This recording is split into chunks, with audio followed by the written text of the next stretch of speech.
Aloha, and welcome to the Believer's Journey. I want to thank you so much for joining me today.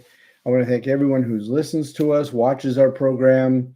If you listen to Spotify or other podcast programs, we're on everywhere, as well as YouTube.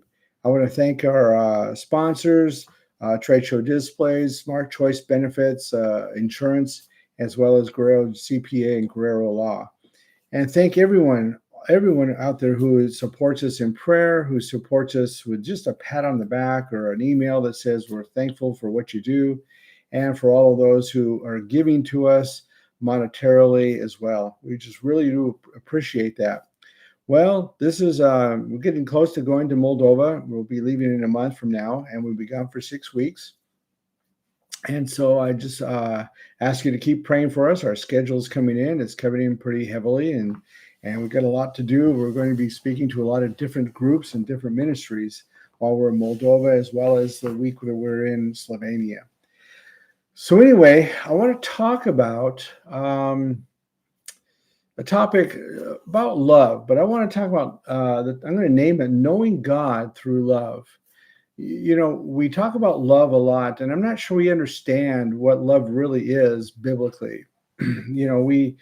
We look at people and we decide whether we love them or not by the way they look, the way they act, the way they might treat us, because somebody else might like them, because somebody has told us some bad things about them, and so we tend not to love them, or whatever it is.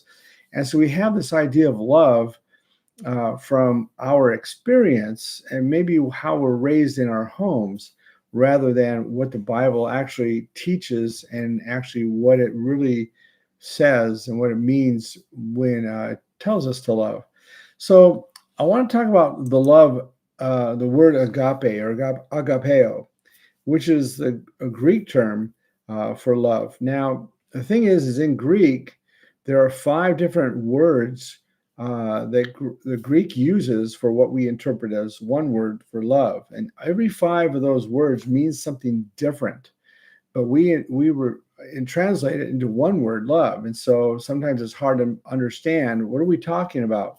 But in the scriptures, when it commands us to do things, to love this way or do this in love, and so forth, it's usually 100% of the time agapeo or agape, which is a different kind of love.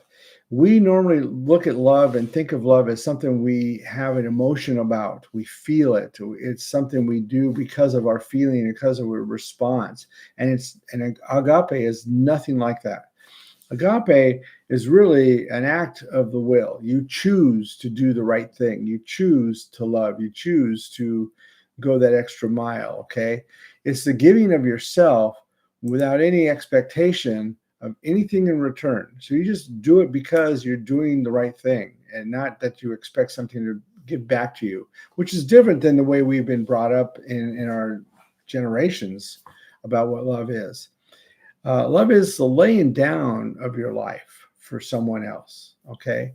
This is agape. This is what the things we're told we need to do, how we need to live.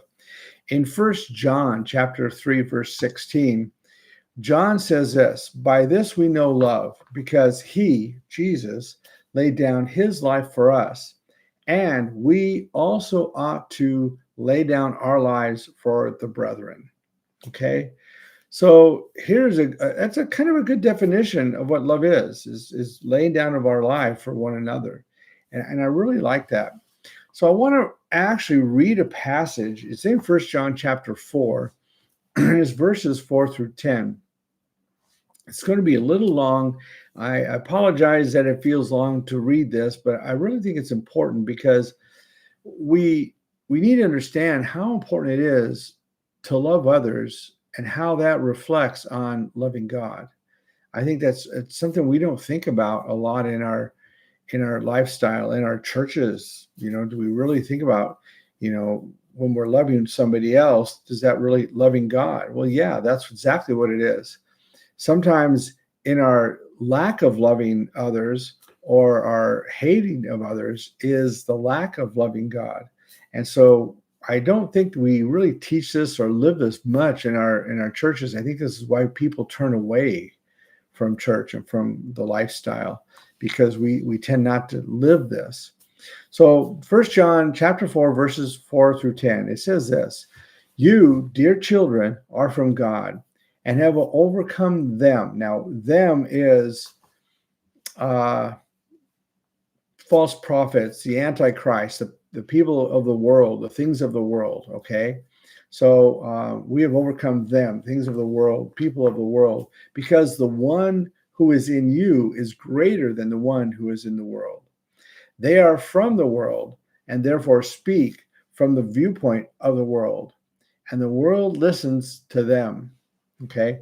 I'm sure that a lot of us nowadays, we really understand that, because we're something happens and you have these separate ideas, and you have hopefully you have the people who are the gospel of the Lord on one side speaking truth, but we always hear something on the opposite side who hates truth, who hates the gospel. They think they're doing the right thing by what they feel, but it's opposite of what the biblical part of that is, okay? So let me go on, verse 6. "We are from God, and whoever knows God listens to us. But whoever is not from God does not listen to us. This is how we recognize the spirit of truth and the spirit of falsehood." Okay? So I want to read that in preface to these next few verses here, because it's the next verses that talk about the love. But I want to settle that right in there about who we listen to, who we shouldn't listen to, where love is, where God and godliness is, and where worldliness is. Okay, so let me go on. Okay, so this is like knowing God through love. So verse 7, "Dear friends, let us love one another, for love comes from God." Or some versions say love is from God. "Everyone who loves has been born of God and knows God." Now, when we say loves, we're talking about agape love. Remember that. The giving of yourself, laying down of your life, okay? The thing that's just act of the will, okay? "Whoever does not love does not know God, because God is love. This is how God showed his love among us. He sent his one and only Son into the world that we might live through him." Okay? This is love. Not that we love God, but that he loved us and sent his Son as an atoning sacrifice for our sins. Dear friends, since God so loved us, we ought to love one another. Okay, there he says it here. "No one has ever seen God, but if we love one another, God lives in us, and his love is made in us, or complete in us." Okay? So this here is really important, how it distinguishes the fact that we need to love one another, and how important it is to love one another, and how God will live in us as we love one another. And the opposite is true. If we don't love one another, we don't know God, and God does not live within us. So we need to really understand this. Now, John here is talking to Christians. He is not just talking to the world as anybody grabs this and goes with it. He's talking to believers. So we need to understand. He also says in this chapter, he says that if we don't love one another, that we're fooling ourselves and we're deceiving ourselves, and God really is not in us. So, this is a really important topic, okay? Jesus said, okay, here he is in the upper room with his disciples, and Jesus says this. He says in chapter 13, 34 through 35, he says, "A new commandment I give you, that you love one another as I have loved you." Okay? As I have loved you. That's the key. And then he goes on, "By this, all will know that you are my disciples if you have love for one another." One of the problems we have in the Christian world, okay, or Christendom, is that people say they love Jesus and they're a believer or they're a Christian, and then they don't love one another. They despise one another. They look down on somebody if they're not of their status of any type. And here it says we need to love one another, love all believers. Okay.